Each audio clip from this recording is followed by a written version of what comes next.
വയനാട് പുനരധിവാസം സംബന്ധിച്ചുള്ള ചർച്ചകൾക്കായി ചേർന്ന പ്രത്യേക മന്ത്രിസഭാ യോഗം അവസാനിച്ചു. മുണ്ടക്കൈ ചൂരൽമല പുനരധിവാസ പദ്ധതിയുടെ കരട് ചീഫ് സെക്രട്ടറി അവതരിപ്പിച്ചു. ചുമതലകൾ ആരൊക്കെയെന്ന് അടുത്ത മന്ത്രിസഭാ യോഗം തീരുമാനിക്കും. കൂടുതൽ വിവരങ്ങളുമായി ടിൻഡു ദാസ് ചേർന്നുണ്ട്. ടിൻഡു, എന്തൊക്കെയാണ് മറ്റ് തീരുമാനങ്ങൾ? വിഷ്ണു, അല്പം മുമ്പാണ് 1.5 മണിക്കൂർ നീണ്ടുനിന്ന വയനാട് പുനരധിവാസവുമായി ബന്ധപ്പെട്ട പ്രത്യേക മന്ത്രിസഭാ യോഗം അവസാനിച്ചത്.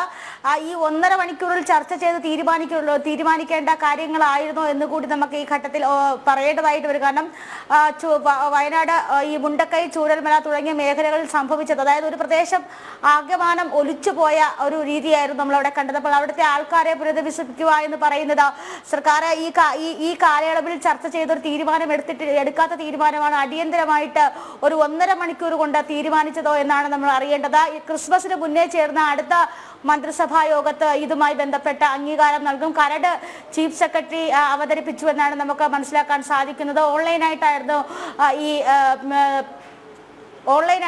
ചർച്ച അല്ലെങ്കിൽ മന്ത്രിസഭാ യോഗം നടന്നത്. അതോടൊപ്പം തന്നെ ഇന്ന് അവതരിപ്പിച്ചത് കിഫ്ബിയുടെ ടൗൺഷിപ്പ് പ്ലാൻ ആയിരുന്നു. കിഫ്ബിയുമായി കോർത്തിണങ്ങിക്കൊണ്ട് ഈ പ്രദേശത്ത് വീടുകൾ നിർമ്മിക്കുക, അതോടൊപ്പം തന്നെ നഷ്ടപ്പെട്ട റോഡുകൾ പുനർനിർമ്മിക്കുക, മറ്റു നിർമ്മിതികൾ പുനർനിർമ്മിക്കുക തുടങ്ങിയവയൊക്കെയായിരുന്നു ഈ ചർച്ചയിൽ ഉയർന്ന പ്രധാന കാര്യം എന്ന് പറയുന്നത്.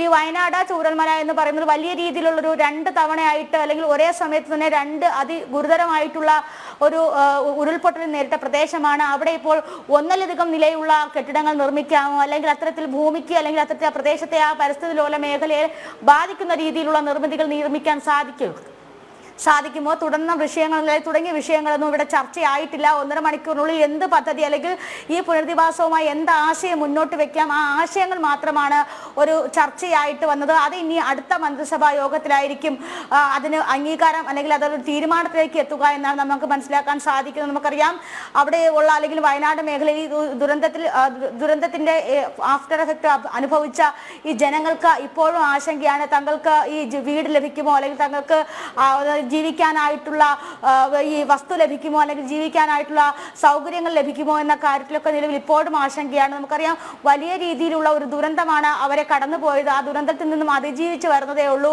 അതിനോടൊപ്പം സർക്കാരിന് ഏതൊക്കെ രീതിയിൽ ആശ്വാസം നൽകാൻ കഴിയുമെന്ന് നമ്മൾ ഈ 3 മാസങ്ങൾ പിന്നിട്ടിട്ടും നമുക്കതിലൊരു മറുപടി കിട്ടിയിട്ടില്ല. ആ മറുപടിയാണോ ഇന്നത്തെ മന്ത്രിസഭാ യോഗം ചർച്ച ചെയ്തതെന്ന് വെച്ചാൽ അതും ഒരു വ്യക്തതയില്ല. അടുത്ത മന്ത്രിസഭ ക്രിസ്മസിന് മുന്നേ ചേരുന്ന അടുത്ത മന്ത്രിസഭാ യോഗത്തിലായിരിക്കും ഇതൊരു അന്തിമ തീരുമാനം ഉണ്ടാവുക. അപ്പോൾ വലിയ രീതിയിലുള്ള നിർമ്മിതികളിലേക്കൊന്നും കടക്കാതെ കിഫ്ബി എന്ത് തരം പദ്ധതികളാണ് മുന്നോട്ട് വെച്ചത്, ആ പദ്ധതികൾ ഏത് തരത്തിലാണ് അംഗീകരിക്കപ്പെട്ടതെന്നുള്ള കാര്യത്തിലൊക്കെ ഒരു വ്യക്തത കുറവുണ്ട്. എന്തായാലും പ്രത്യേകമായി അടിയന്തരമായി ചേർന്ന മന്ത്രിസഭാ യോഗത്തിൽ ചീഫ് സെക്രട്ടറി അവതരിപ്പിച്ച കരട് പ്രമേയം അംഗീകരിച്ചു എന്നാണ് മനസ്സിലാക്കാൻ സാധിക്കുന്നത്.